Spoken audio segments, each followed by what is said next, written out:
Olá, bonitos e bonitas! Aqui é a professora Luana Jensen e hoje nós vamos desvendar mais um pouquinho sobre o mundo da língua portuguesa. E o conteúdo é classes gramaticais, em especial o substantivo. O que é mesmo substantivo, então? É aquela classe gramatical variável em gênero e número, ou seja, temos masculino e feminino, singular e plural, que nomeia. O que ele pode nomear? Os seres, as pessoas, objetos, sentimentos, estados, cidades. Se vocês pararem para pensar, ao nosso redor, aqui onde você está agora, estamos cercados por substantivos. Vejam só, parede, teto, chão. Professora Luana, você estudante, todos nós somos substantivos. Mas agora o interessante é saber como classificar todos esses objetos e seres que estão ao nosso redor. Vamos lá? A classificação de substantivo geralmente acontece por pares, ou seja, por exemplo, ele pode ser comum ou próprio. Vamos começar então? Um substantivo comum é aquele que representa seres da mesma espécie. Vejam só os exemplos: menino, flor, peixe. Então, por exemplo, existem diversas flores. Por isso, um substantivo comum representa seres dessa mesma espécie.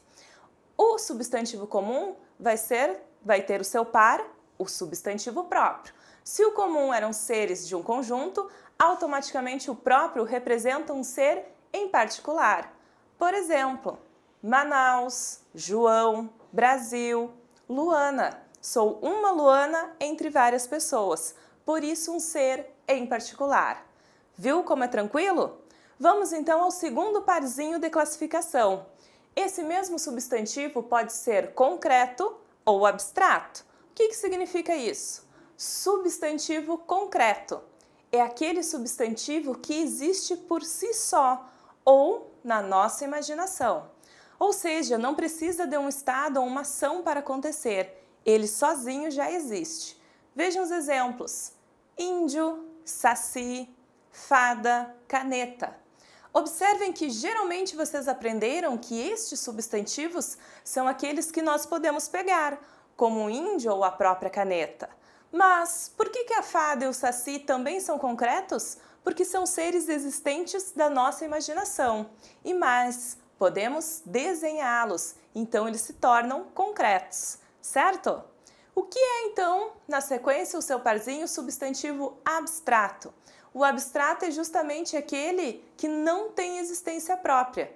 Por isso, geralmente, é o estado dos seres ou as nossas emoções. Vejam só: coragem, esforço, tristeza, dor. São substantivos que nós não temos como desenhar ou tocar, são as nossas emoções. Precisam de alguém, de um ser concreto, para existir. Viram como é tranquilo?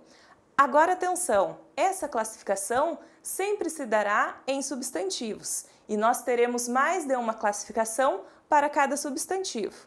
Como isso funciona? Vamos à frase? O peixe é o alimento básico do amazonense.